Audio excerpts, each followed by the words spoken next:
अब जानेंगे कि कैसे एक ईमानदार व्यक्ति बुरी संगति में रहकर एक ठग बनने निकल पड़ा और बिना ही किसी कारण के दंड भोगना पड़ा। एक समय की बात है, चंपापुर नामक एक गांव था जहां सभी लोग मिलजुल कर रहते थे। उसी गांव के पास रतनपुर नाम का एक गांव भी था जिसमें राजू और अर्जुन नाम के दो मित्र रहते थे। राजू बड़ा ही लालची और ठगी इंसान था और अर्जुन बहुत ही ईमानदार था। अर्जुन यह सब कुछ जानता था लेकिन किसी के सामने कुछ भी नहीं कहता था क्योंकि वह बहुत ही गरीब था और उसका कहीं काम भी नहीं चल रहा था, जिसकी वजह से वह पूरी तरह राजू पर निर्भर रहता था। राजू ने भी उसे कभी बोझ नहीं समझा और अर्जुन की सारी जरूरतों को पूरा करता था। एक दिन राजू ने चंपापुर में ठगी करने की एक योजना बनाई और वह उस गांव की तरफ चल पड़ा और रास्ते में वह जाते हुए सोच रहा था कि पता नहीं क्या होगा, कैसे होगा। फिर जब वह उधर से वापस आया तो बड़ा खुश होता हुआ आया और बहुत सारा सामान लेकर आया। इतना सारा सामान देखकर राजू के मन में लालच आ गया और उसने उस गांव में दोबारा जाने की सोची। फिर वह सारा सामान लेकर अपने घर पहुंच गया और उसने अर्जुन को सारी बात बता दी। और फिर राजू ने अर्जुन से कहा कि अर्जुन, तुम भी मेरे साथ चलो, मैं तुम्हें ठगी करना सिखाऊंगा। लेकिन अर्जुन ने मना कर दिया। फिर राजू अकेले ही योजना बनाकर उस गांव में दोबारा पहुंच गया और पहले की ही तरह इस बार भी खूब सामान ठग लाया। घर वापस आकर उसके मन में फिर सवाल उठा कि मैं और भी सामान ला सकता था। उसके मन में लालच खत्म ही नहीं हो रहा था और वह सोच रहा था कि अर्जुन अगर उसके साथ चलता तो वो बहुत सारा सामान लेकर आता। तो फिर राजू ने अर्जुन से पहले की तरह फिर कहा कि अर्जुन, तुम मेरे साथ चलो।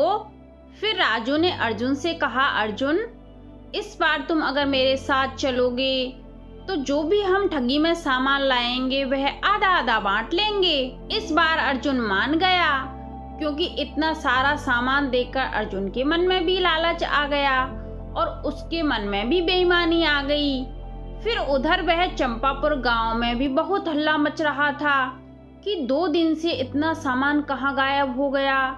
तभी गांव के कुछ लोगों ने मिलकर योजना बनाई कि अब जब भी वह ठग आएगा हम सब मिलकर उसे पकड़ लेंगे। फिर रात हुई, दोनों दोस्त ठगी के लिए चल दिए। राजू ने उसे सब कुछ समझाया था ताकि वह कोई गलती ना करे।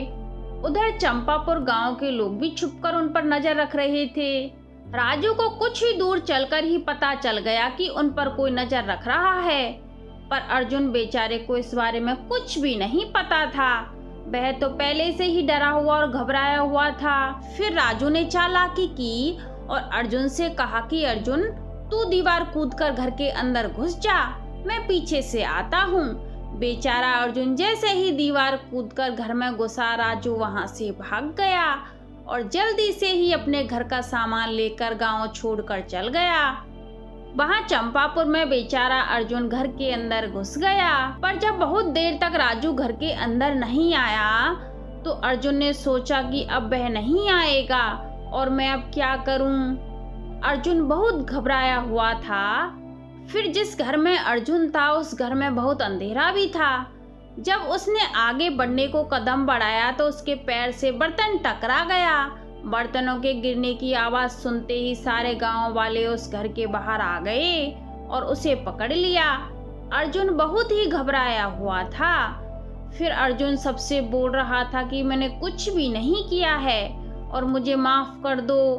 वह बहुत माफी मांगने लगा लेकिन किसी गांव वालों ने उसकी एक भी नहीं सुनी। अर्जुन बार बार कहने लगा कि आज मैं पहली बार ही आया हूँ, ऐसा करने की मैंने कभी भी कोशिश नहीं की, मुझे माफ कर दो, आज के बाद मैं ऐसा कभी भी कुछ भी नहीं करूँगा। लेकिन गांव वालों ने उसकी एक ना सुनी और जो जुर्म उसने किया ही नहीं था उसका दंड भी उसे दिया। फिर सभी गांव वालों ने उसकी मिलकर खूब पिटाई भी की और उसे गांव से बाहर निकाल दिया। तो दोस्तों, इस कहानी से हमें यही शिक्षा मिलती है कि कभी कभी हमारी दोस्ती ऐसे लोगों से हो जाती है जो कि बिल्कुल भी अच्छे नहीं होते और हमें गलत काम करने के लिए प्रेरित भी करते हैं। लेकिन हमें कभी ऐसे लोगों से दोस्ती नहीं करनी चाहिए, क्योंकि हम जैसे लोगों के साथ रहते हैं एक दिन हम भी वैसे ही बन जाते हैं। इसलिए हमें हमेशा अच्छे लोगों से ही दोस्ती करनी चाहिए। तो आज के लिए बस इतना ही, आगे मिलते हैं कोई नई कहानी के साथ।